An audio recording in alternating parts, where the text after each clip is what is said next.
This is the afternoon's Master Planning Making Sustainable Places talk. My name is Daniel Ray, I'm a director of Periscope. We're collaborating on the master plan design and also designing some of the public realm aspects. And I'm also here with Kathryn Firth. And I am a partner in a practice called FPdesign, which is architecture and urban design, and collaborating with Dan and Human Nature on bringing this sort of master plan framework together. So I know this sounds very basic, what is master planning, but it feels like that's something important to talk about because it's one of those phrases that gets bandied about a lot. And for us, master planning is not a kind of top-down process, but rather a bottom-up process. And it's actually, it probably would be more accurate to say master plan framework, because really what we want to put in place here is a very flexible and adaptable framework that looks to the future, but allows things to happen incrementally and adapts.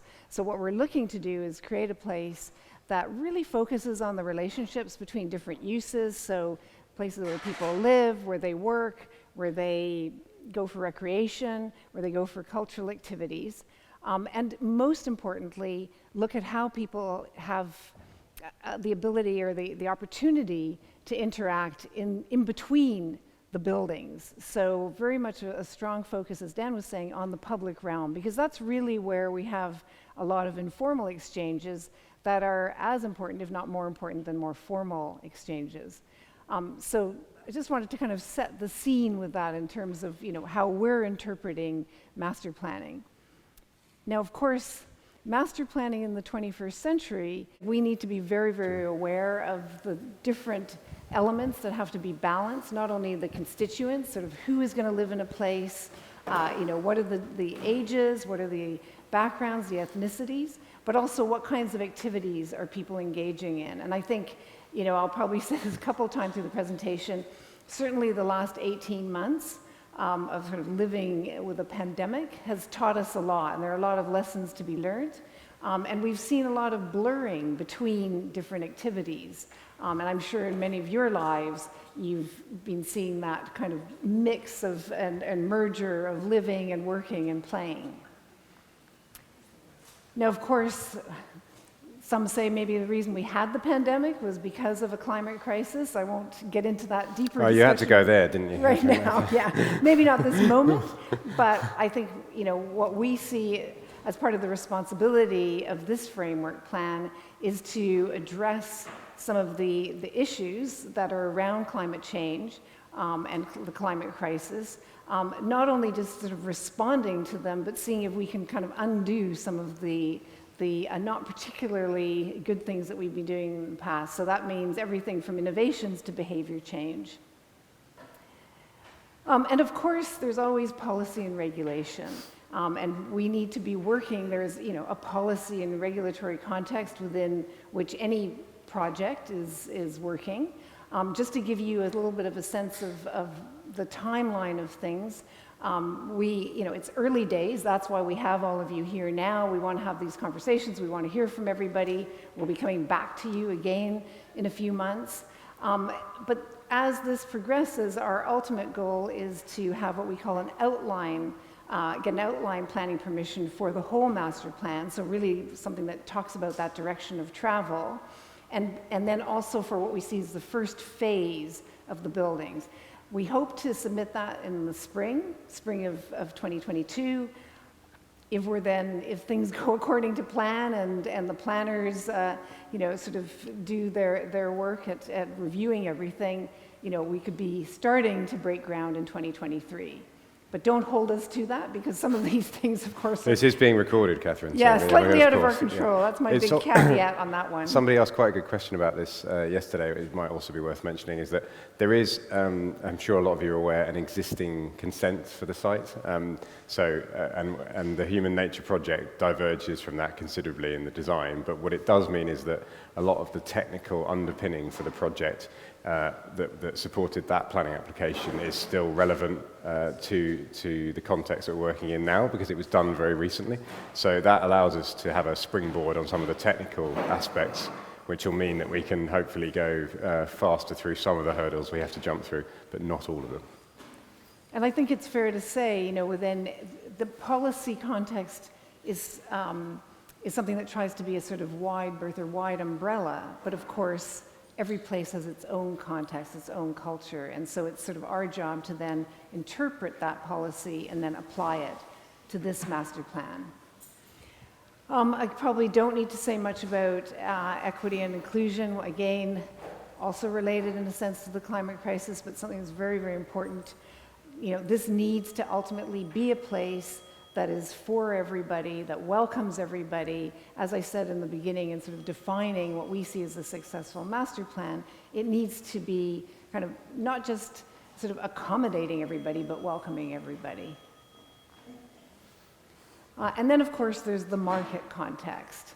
And when we say the market, where it's both, you know, what is the kind of housing that people want? What are people looking for? And what are they looking for beyond housing? And I think there's always a kind of, if I'm honest, a bit of a sort of disjuncture between what the kind of, if we call it, and I'll sound North American for a moment, real estate market thinks people want and what they actually maybe really want. And that's why on this master plan we want to explore alternative types of living, so that could be co-housing or co-living or self-build, as well as the more traditional forms. And again, that's something where we're really keen to get your feedback. This needs to be taking both the short-term and the long-term view. As I said, you know, part of what an outline master plan does is it looks to the longer-term future. It's sort of, we don't have a crystal ball, but we sort of, you know, have to pretend that we know what might happen and, you know, and apply all of our multidisciplinary expertise towards that and towards imagining what the future could bring. But at the same time, there are things that we can do in the short term that are quite sort of fast and responsive.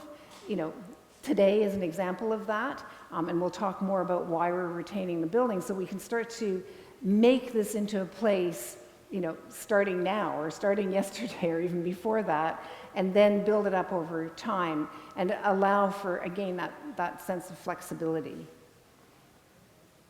You've probably heard a lot about the 15-minute city, the 10-minute neighborhood, the 2-minute neighborhood. I think it's become everybody's hot take on the pandemic. Yeah, but I guess the big message here is that we want to create a place that's very easy for people to get what they need. Maybe not everything they desire, because it's not bad to leave your neighborhood once in a while to, you know, go to the theater or go to an exhibition, but things that you need, especially in daily life, whether it's going to the doctor or learning or, you know, just buying milk, that's all within walking distance. And we truly are discouraging private car ownership here. Now, people, you can have a car, it won't necessarily be at your front door, so that's quite radical, but we really want to sort of test the appetite for that. Again, this is towards making an incredibly sustainable place and ensuring that we're thinking, in this case, very much for the long term. So people can still have access to vehicles, but at the same time, you'll have access to a cargo bike. You will all have places to park bicycles. But as I say, it's really about looking at an alternative transport modes. So what we wanted to do now is just provide a few examples of places that we think have embodied successful master planning. So these are all places that have been realized and stood a bit of a test of time. A lot of them are at a slightly bigger scale, but the principles are very much aligned with the principles that we're advocating. So the first one, the first two actually are in France. This is Bologne and Billancourt. And this is first off, it does something that we're very sympathetic to, which is its adaptive reuse. This was the site of the Renault factory in Paris. So this is, you know, there are buildings that are on site that are being reused.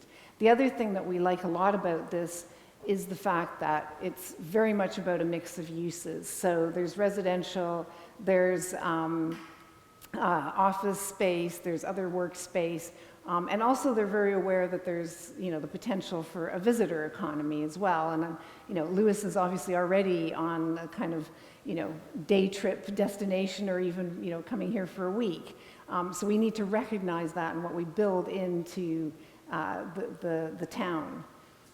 And then finally, it's also incredibly sustainable. So there's a real emphasis on renewable energy, photovoltaics, geothermal heat systems, that sort of thing. And then it's all sort of strung together, as is the next project, with a very kind of walkable set of neighborhoods and a very sort of accessible landscape, if you like, that's a little bit wild in parts. Which then brings me to the second example, which is Clichy, Batignolles. Am I saying that right? I thought that was pretty good. Will correct me. And this is, a development that is surrounding a 10-hectare park. And what's nice about that, of course, the park becomes the focal point. It's not a highly manicured park. It's quite wild in parts. But what it does then is also sort of has tentacles, green tentacles, into the areas where people live, which means that you then get quite a diversity of different types of space. And that landscape is doing quite a bit of work. So again, the sorts of things we're exploring here, and Dan will talk more about, which is, places that can retain water and absorb water, but also becomes part of a feature of the landscape.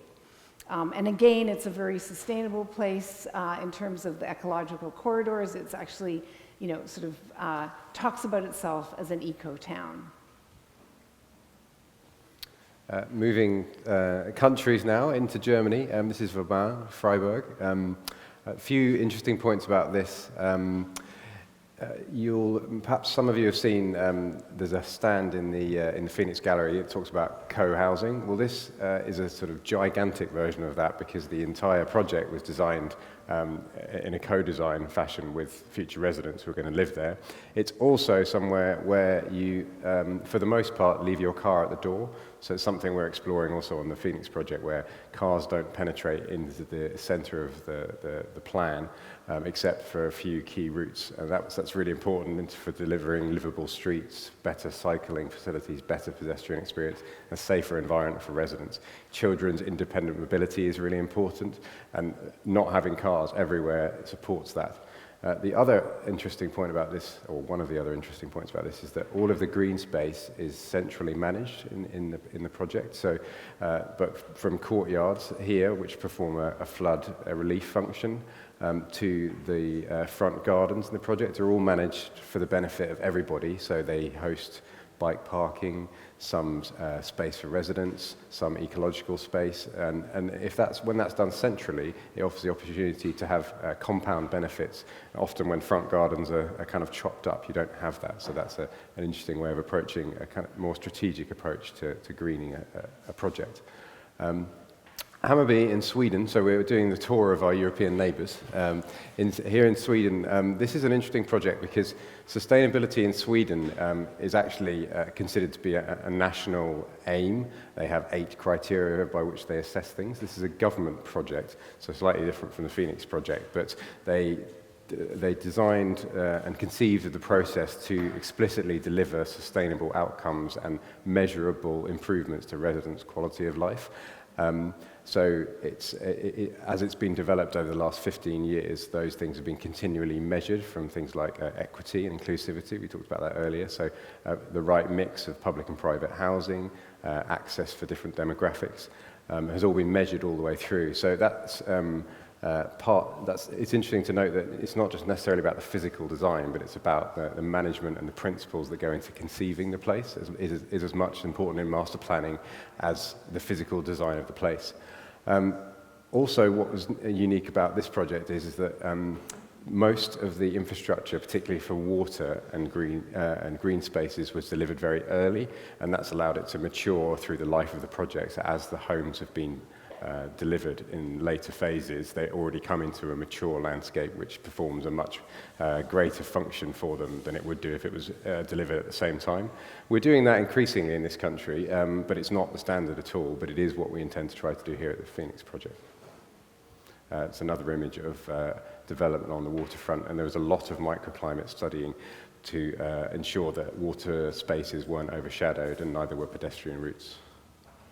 And then a little bit closer to home, some of you will be familiar with the Olympic Park in London. What was very important here is not just that the sort of ecological systems of the wider Olympic Park then went into this first neighborhood, Chobham Manor, but also that there's a kind of helping, if you like, behavioral change. So for example, simple things like ensuring that there's safe and secure cycle parking for every household. That means, you know, in a place, believe me, in London, I've had many bikes stolen because I don't have that in my home. And so to have that, well, you know, that security means that you're more likely to use your bike as your transportation. Also ensuring that everybody has private outdoor space as well as shared outdoor space. Again, something that we've learned through the pandemic that's incredibly important. And then another thing is that within Chobham Manor, you'll see that there's quite a mix of different types of housing, and that's something that we think is very important to bring here. So anything from Mews housing to terrace housing to flats, and then, as I said, some of these, you know, alternative types of ownership of the housing, and that's something that we explored here as well. And then also, in addition to that, was just introducing what we call the multi-generation home. So again, this is gaining some traction from when we first introduced it at the Olympic Park. And it's a kind of model where you have a family house, but then, or, you know, a house for one household, and then a kind of ancillary building that has a little courtyard between it, so you can have the sort of extended family without people literally kind of being on top of each other. But that also could provide, for example, a workspace out back. So trying to build some of that flexibility into the housing. Having talked a bit about what we think master planning is and what it should be and what places we like, a place we do like is Lewes. We've spent a lot of time here in the last 6 months.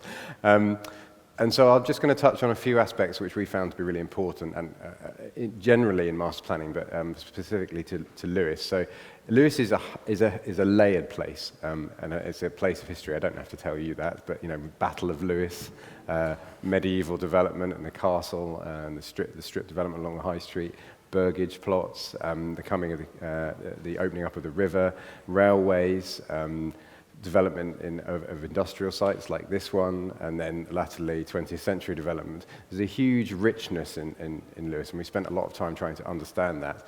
And not just in terms of what it means culturally, but also physically. So what the urban grain looks like, how big is an urban block, how big are plots, and all of those things we use to understand how to develop the urban form and the grain of a new development. It's not to say we're obsessed with replicating the past, and if you were here earlier this morning in Lionel and Richard's talk about landscape-led design and cultural heritage, we're not saying that we have to replicate Lewes identically, but in order to do a meaningful project, we need to understand exactly the point of departure. And that means we have to understand very precisely the urban form and grain of Lewes. So we spent quite a lot of time doing that. But we're not just in an urban context here, we're in the South Downs National Park. That's important both physically, because it's a national park, it's chalk geology.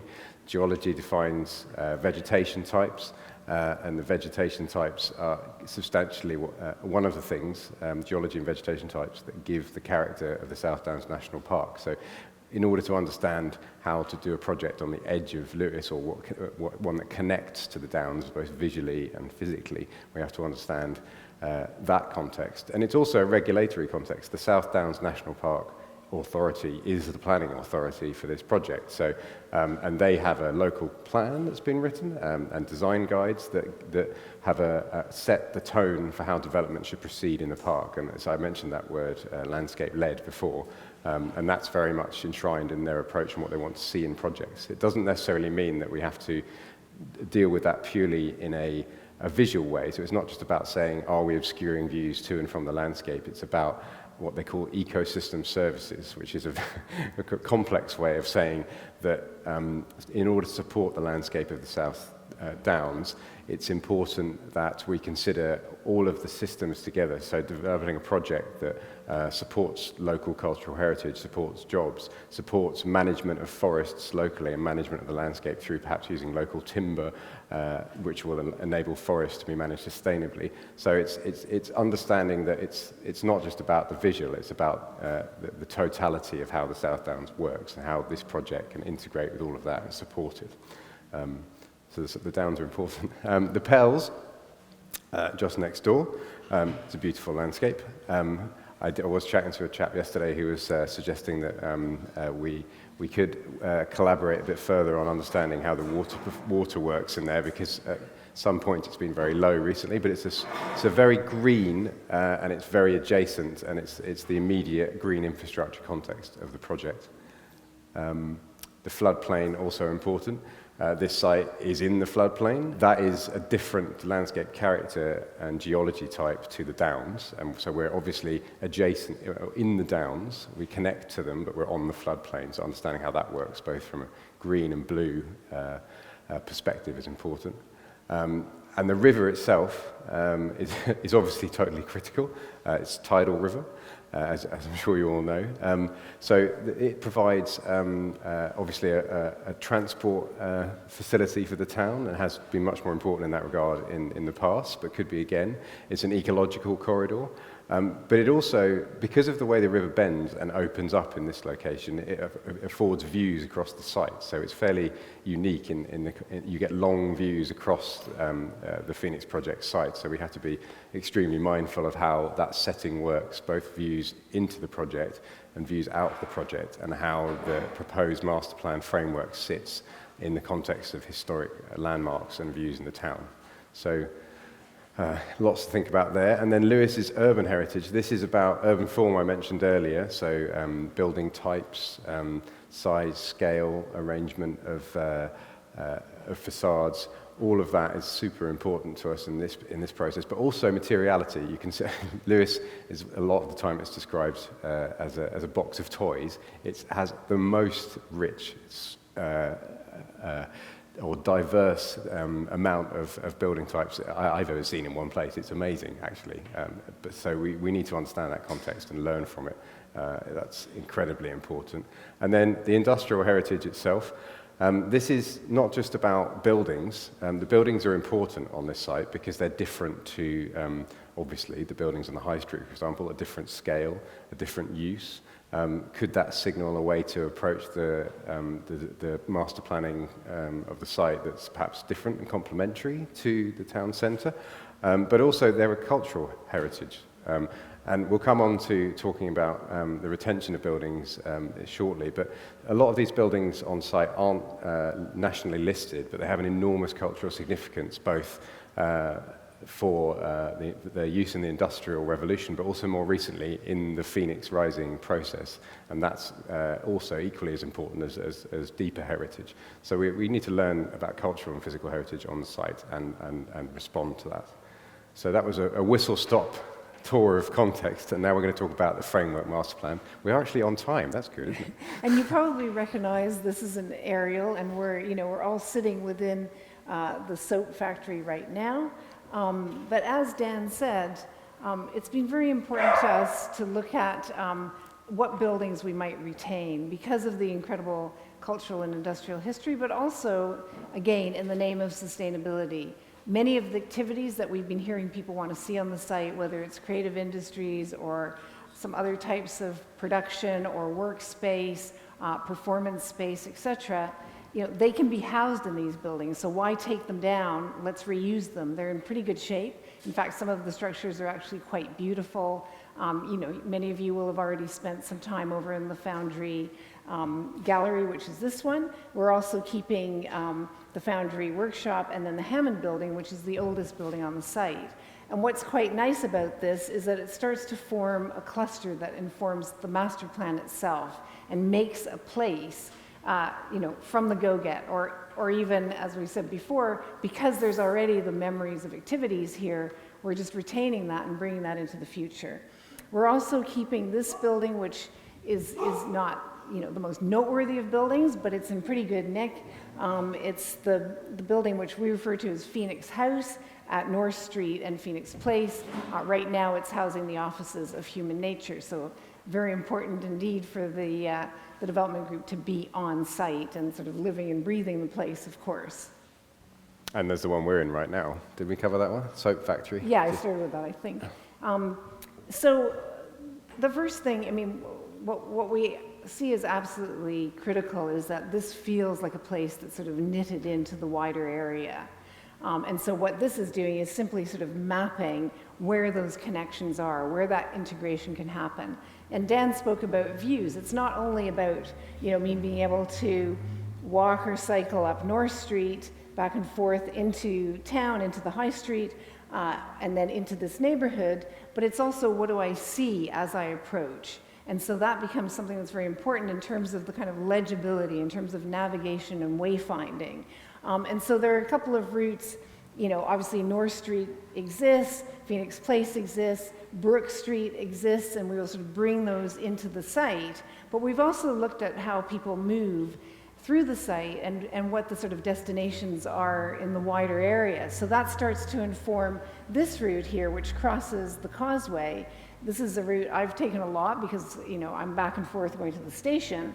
And what we want to do, for example, here is, some of you will know the green wall. It's sort of skirting at the end of Wellington Street. So on the other side of the green wall, we will introduce a pedestrian and cycle route that then takes people through that center, which we'll describe, or up onto this very important route along the waterfront. It's, again, one of the things that I've heard a lot as I've been talking to people is, yes, they all love that you can walk along the river on the side, the Tesco side, if we call it that, on the Pells side, but we also, quite like the idea of people being able to walk along the river on this side and then create a kind of wider recreational loop.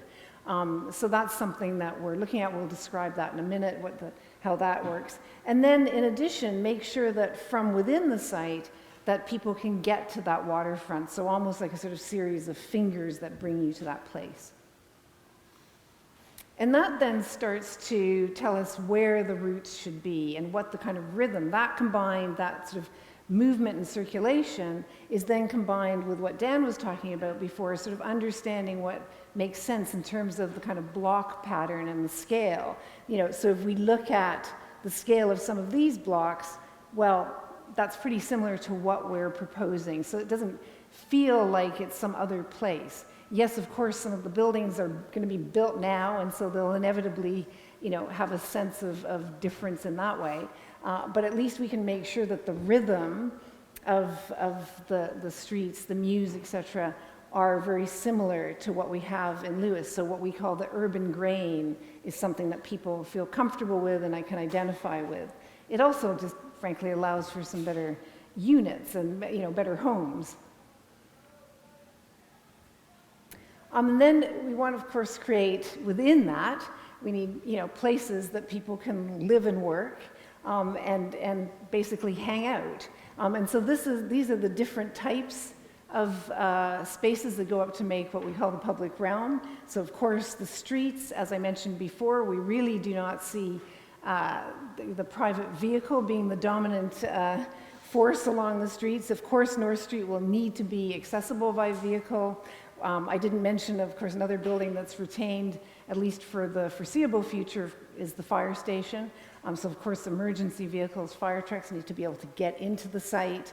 Phoenix Place will remain, but they will all feel like much calmer streets. They will have permeable surfaces. There will be a very clear and generous space for pedestrians on pavements and bikes.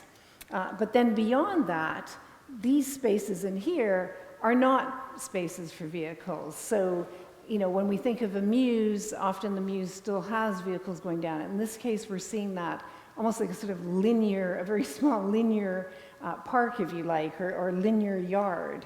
And then there are a series of spaces which are the green ones here, which are far more public. They'll have play spaces within them, or be sort of more private gardens. We see a lot of these courtyards as being specific to the surrounding residents. So yes, residents will have outdoor private space in the form of terraces, balconies, being able to get up on the roof, but we also think it's important that they have courtyard space that is dedicated to them. And then just to touch upon uses, in this master plan, there are a series of different uses that are complementing what you get in the town center. So I've talked about what might happen within the sort of central area in these retained buildings. But we, of course, see on a lot of the ground floors that there will be workspace, there'll be shops, there could be textile makers, there'll be a health hub, there'll be assisted living here. And then one of the things that we haven't talked so much about is there'll be what we're referring to as the mobility building. So when we say that we're discouraging car use, what we're saying is that if you feel you need to have a car, there is a place for your car. And by the way, there's always going to be disabled parking associated with all of the parcels. But that if you have a car, many people, it seems, just use a car on the weekend, for example. So you could take a zip car, which would be housed here, or some other type of car share, or hire a car. But there is space in here. We're also using the mobility building to take up the parking that we're displacing on the parcels that, of course, are across the way over here, where the health hub's going, etc. But there'll also be things like cargo bikes, logistics center. You could hire a bike there. So it's really a building that's doing a lot of work, but it's a building that we'd hope that maybe in 10 or 15 years isn't so dedicated to vehicles and actually becomes something else and something super exciting. Oh, green infrastructure. Increasingly important in contemporary master planning, but particularly so for this site for the reasons I outlined earlier, the Downs context, the floodplain context, is green and blue infrastructure. So this is illustrating the point that what we're trying to do is connect as much green infrastructure on site, and green infrastructure is a slightly contemporary term for all of the combined soft and vegetative things that one might have in a project. So trees, planting in the ground, roof gardens, courtyards. And so what we try to do with that is develop a design which allows continuity across the project so that vertebrates and invertebrates can migrate. And they also have other benefits such as shading from trees. So it's the system of those elements. And so in the project that we're working on the Phoenix project, connecting to the Pells is very important because obviously beyond the Pells is the wider floodplain in the Downs. So that's bringing bringing and connecting habitats into the courtyards here and into the street by street tree planting and swales. Also, the two courtyards in the larger blocks will have a large amount of planting in them. They'll be soft, so they'll feel like parks more than courtyards. And then there's an existing group of trees here, which we're trying to retain as many as possible and enhance where we can. And then when we upgrade the flood defences, which will be discussed in the talk that follows ours in detail, there's an opportunity to improve the ecological corridor that runs along the riverfront. So all of these things combined, layered, will start to improve the site's ecological potential. And conversely, the blue system is the complementary system to the green, the blue being water.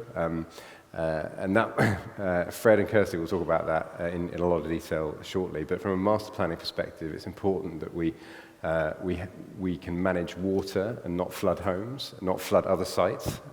So we have to deal with runoff that comes down the hill when it rains, runoff that falls in the site.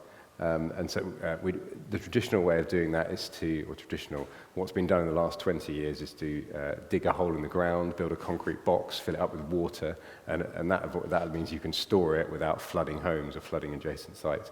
We're proposing to do it all in open systems, so in ponds, in pools, in what are called swales, which are linear green elements. So they will fill up with water and then gradually drain away. And that has habitat benefits, and it also has visual amenity benefits because you're using planting and soft elements to store water rather than using a carbon-intensive system below ground, which also costs more. So, and then we're also dealing with the fluvial elements.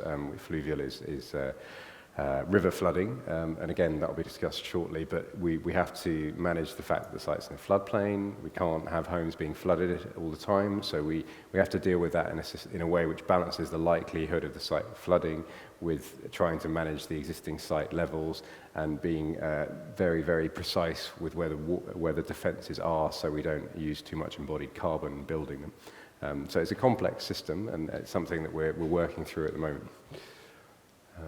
And this brings us on to the emerging master plan framework, which I think Kathryn's going to talk us through. Sure.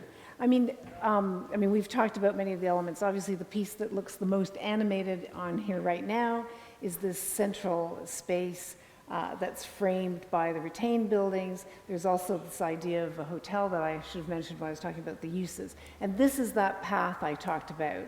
So you either, if you're on a bike, you would be encouraged to come through skirting the front of this building and then make your way up a ramp onto this piece of the waterfront, which we're referring to the Belvedere because it's literally kind of sitting on top of the floodplain. And then you can see that the path kind of continues at either end back down, closer to the river. Yeah. And so this, this central space is really the kind of civic focus of the area. And that's where we see, any kind of events happening, just a place to hang out, a place to meet. It'll have a plan that allows for shade, allows for a lot of permeability. If you haven't already looked at the quite large model that Dan's group produced, which has been populated by people doing anything from yoga to skipping rope to sitting on benches, do take a look at it in there because it'll give you a sense of the kind of permeability or sort of the free flow that we see happening between buildings into the open space and then areas that are partially covered. We're even suggesting, and you'll see that in the model, that then there's a way through. So this is almost acting like a kind of viaduct, that archways that bring you down towards the water, which of course would have to have floodgates as well. But we then see, this in terms of people arriving, say, from North Street, that this ground floor here would be a very active floor. Probably we've talked a lot about having a kind of hub for cyclists. This is, as you probably know, the South Downs is a huge sort of cycle-centric area. So this suits to that very well because there's also kind of yard space in the back where people could be having their bikes fixed. But also this will act as a piece that kind of brings you around the corner. So again, in terms of that wayfinding I was talking about before, you come in and then you're sort of drawn around the corner into that big civic space. And in a sense, when I was talking about the uses, we really see these ground floor activities almost like a set of stepping stones. So in some cases, they may be community spaces associated with the different housing. In other spaces, they may, as I say, they could be workspace, they could be shops. But the idea is that North Street is it's a kind of pedestrian street that people kind of flow back and forth on. That, yes, allows emergency vehicles, but that's really not its primary use, and then brings you out into the Pells. And then, as we talked about, this is the health hub. We're very kind of aware of the issues about people getting to the hub, whether it's through public transport, whether it's by some kind of shuttle. There'll also be parking there, on site. So sort of recognizing that might be one area where you really do need parking proximate to the site. And then, we've done sort of little things that you might not have seen on the other plan where, Brook Street kind of provides a kind of glimpse into this yard. So as well as having areas where there's sort of very clear views through, we'd like to bring in some of those areas where there's a little bit more of a sense of discovery as you move through. You'll get a sense here, and we can show you some other drawings about the courtyards that Dan was talking about, and how, there's this sense that you're almost in the forest or framing the forest with some of these, U-shaped buildings. In general, the buildings are going to be from about 2 stories. So some of these Mews back here will be 2-story buildings up to 4 or 5 stories, with maybe some 6 stories sort of popping up in the corner. But this is not, it's not a land of high rises here, obviously. So we also see the Courtyards as doing some work in terms of food production, potentially. So probably I should stop there, and then if you have questions about this, we can come back to it.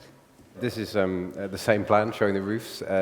So as well as what happens at ground level, one of the principles that human nature is very keen on is that we have a varied roofscape and a green roofscape. So as well as urban farming and growing on the ground, we'll also be doing that on rooftops with roof gardens. Where we're not having accessible roofs, there'll be what are called biodiverse or extensive green roofs. So that's meadow-type planting that's on roofs that is good for reducing heat, and it's high performance in terms of insulation. That's also compatible with having solar panels in the same space, so photovoltaics. So a lot of the roofs will have those on them because it's an important part of the energy strategy for the project. And then beyond green roofs and the use of them, the roof articulation of roofscape is very important. So it's probably quite difficult to see from that distance, but if you look at the plans printed larger in the gallery space, you can see we're learning lessons from both the retained buildings on site, but also Lewes more broadly in terms of a varied roofscape to break down the massing. So articulating the heights of the buildings, but also angle and type of roof is very important to give that kind of richness to the urban form. This is something we're looking at on river edge buildings. So this is Secular Architects, and they've been looking at articulation of this height, as I talked about previously, window arrangements, pushing and pulling the facade, balcony treatments to get this variation into the architecture. This is the back of those buildings that might have green on the elevations, some of this green and blue infrastructure at your doorstep, so you walk over a kind of planted wetland to get into your house on a bridge, not through a swamp, with play space and tree planting.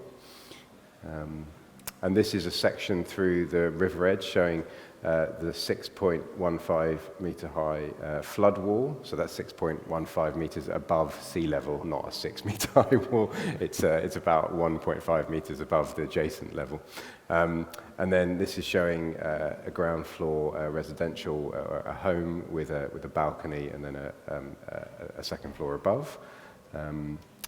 This is an example of co-living. There's a whole stand about that in the gallery, but this is understanding what the various people that want to be involved in building a building together cooperatively might need and how they can live together and how these facilities can be provided. So shared kitchen, good bike storage, places for their children to play, clear entrance with active frontages, and somewhere to sit near front doors. Homes with front doors are important too, so how those are articulated. And if you want to, if that's something that interests you, then please approach Archio. I mean, you'll see their work in there, but because they're very much at the lead of this particular type of housing.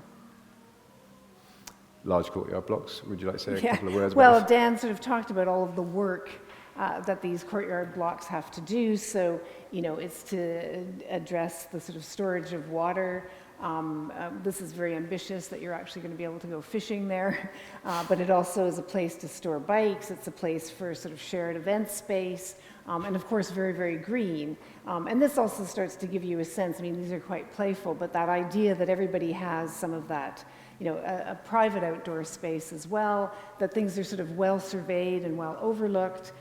Again, the rooftops doing a lot of work, and then trying to, as much as possible, have activity on the ground floor. So as you walk through the neighborhood, while not every place every facade you pass will necessarily be active, it will feel like there are enough sort of stepping stones that it feels like a very vibrant and lively place. That's another example in the same section. We've talked about courtyards a lot, but the idea that we're continually evolving these, and we have to integrate the technical disciplines also with this. So working with engineers to make sure the contamination in the ground is dealt with, and the volumes that we need to store in terms of water are available at the right times. This is some examples of how this works in other countries. So this is a play space that fills up with water slowly. So it's a mix of use. We tend to refer to this as high performance landscape. So doing lots of things in the public realm, which then justifies a higher investment in it, rather than using a technical below ground solution for attenuation, for example. If we can put that in the landscape, we can combine the funding for that and spend more money on things that you see and use, as well as solve the technical function. The other thing that highlights is something that we feel quite strongly about, that you don't just sort of have, oh, here's a little playground with a bunch of sort of, plastic play equipment, but rather what we talk about is sort of more playable landscapes. So there's a kind of, I could just as well be sitting on one of those rocks or stumps and happily reading a book, until a child jumps on me, of course, but that's fine. There's a kind of interactivity that just, works across the public realm, even in the rain. Especially in the rain. Yeah. This is some apartment typologies that we've been studying, and this is material culture's work on looking at particular building typologies and particular mix of living and working together. They've been studying how to do that in a way which gives privacy but also ease of access to your workspace and makes good streets. They've also been looking at how that works on North Street. It's worth saying, and I said we were going to spend 2 minutes, we've spent 4 already, so we'll finish up. There's only a couple more slides. But all the way along North Street, Kathryn mentioned that there'd be this pepper potting or sporadic ground floor active uses. One of the things we're looking at doing with the ground floor along North Street and Phoenix Place is to make the ground floor units taller, so that they have the opportunity to be adapted, so that if we want to change them into, or residents want to change them into something else later, either from residential to workspace or the other way around, that's possible.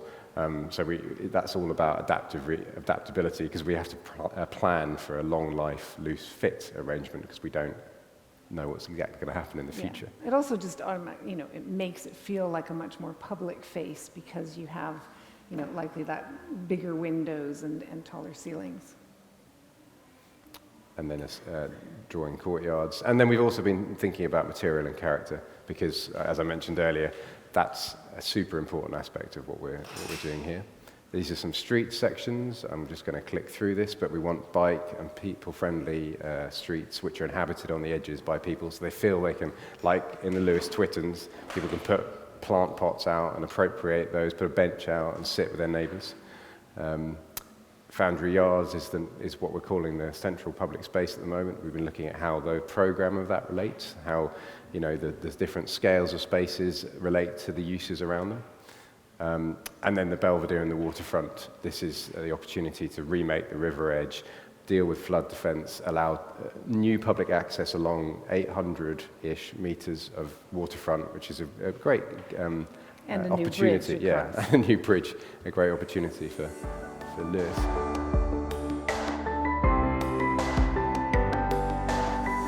Well, I think, first of all, there have been a lot of conversations going on with the businesses that are still on site, and so the idea is to rehouse as many of those as possible. Some of them are already planning to move or have been planning to move. Some of them have already gone. But there are, certainly a few that are quite keen to stay on the site, and we'll try and accommodate. And again, that's another reason why we're retaining so many buildings, and each of these buildings have slightly different types of space within them.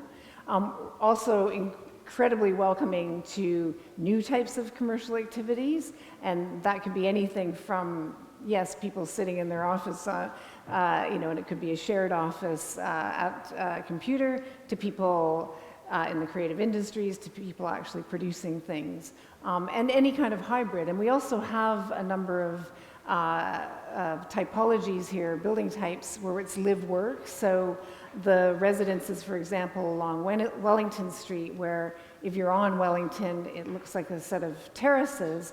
Because of the level change, we're actually able to use that lower level then as workspace. So it becomes a kind of live-work opportunity, which is something that, again, not to over-refer to the pandemic, but it does seem like something that could be quite appealing, and that people can do that in the same space but have some kind of psychological separation. We're also looking at a space that's behind where we're sitting right now, where, again, it's live-work, but it's actually got a whole yard associated with it. So if you need to be bringing goods in, there's a place for that to happen, because you would access it via Phoenix Place. So we're very open to our diversity. In fact, in a funny way, because of the flood issue, we obviously, want to, well, we can't have any bedrooms on the ground floor, but to have uses where, well, nobody wants to be flooded out, but to have uses that have more of a public front and that are a little bit more flexible is actually really appealing. And Human Nature are actively managing the tenants on site and in conversation with those, and they're running today and all weekend and in future inquiry sheets. So if anybody does want to relocate here, then they should feel free to get in touch, because they'll be registered and we'll come directly back to them.